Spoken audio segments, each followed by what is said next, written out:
In today's lecture, I'm going to continue our work on plants and talk about plants that live in the desert.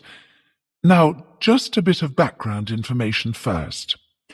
As you know, about a third of the world is covered in desert, and the sort of area they're found in is important. Deserts are usually created because the area of land where they lie is located in something that's called a rain shadow. Now, this is a region that's beneath a mountain range, and what happens is that the wind blows over the mountains towards the area, but as it does so, the air loses its moisture and becomes very dry. Because of this downwind location, rainfall often totals just a few inches a year, or in some regions, there's absolutely none. And you can imagine the effect of this. It means that whatever rain does fall evaporates quickly from the ground, and that makes the soil salty, and also leaves behind a whole range of other minerals as well. Now, despite this, deserts are home to many living things. In fact, they're second only to tropical rainforests in the variety of plant and animal species that live there. So, how do plants grow in a place that's so dry? Well, they're specially adapted to do this. In fact, many of the fascinating features of desert plants are adaptations. These are traits that help the plant survive in its harsh environment. And desert plants have two main adaptations. The first is that they have an ability to collect water and to store it.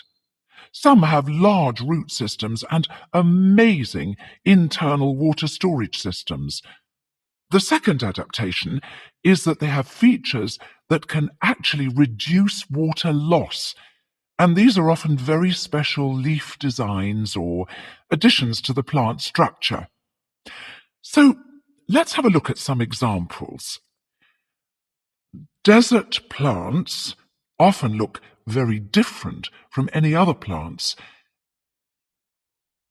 Okay, this first one is the saguaro cactus, which grows in North America. It looks a bit like an open hand with long fingers. This plant has a large network of roots that extend far, far away from its trunk, and these roots collect water after rain. Then the water's taken here to the green stem. This is where all its water is kept, and it keeps the whole plant alive until the next rain comes. It's a pretty, woody plant. In fact, its skeleton is actually used in building materials, so it's quite strong. This next plant is called the barrel cactus, named because it does look rather like a barrel. It can grow up to 1 meter in height, which is pretty big, and it has long yellow spines. Now, this plant has an interesting adaptation because its shape allows it to expand when it rains, hence the barrel, and store water in its spongy tissue. But then it shrinks in size during dry times as it uses the stored water, so that's a clever design. This third cactus, often just one plant reaching upwards, has these white hairs all over its surface. It's called the old man cactus because of the white hairs, and these help the plant reflect the hot desert sun. So this adaptation is a water conservation aid, if you like.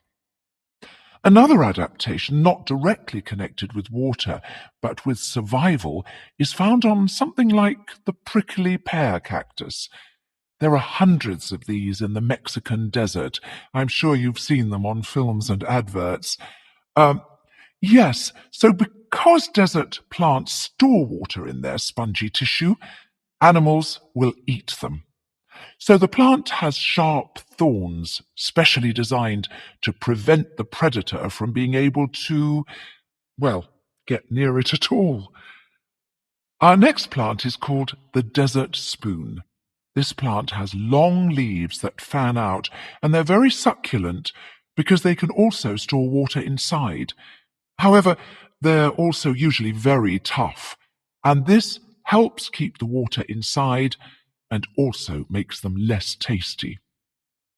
Finally, we come to the aloe plant. This is one that many people keep in their homes. It's an attractive plant which has leaves that look and feel rather waxy. This surface behaves in a similar way to a plastic wrapper and helps the plant to hold the water in. It's a wonder plant, this one. Its juice has been used as a medicine for centuries, and even today you can find it in products on the pharmacist's shelves or in creams and lotions. Okay, well, we're going to take a closer look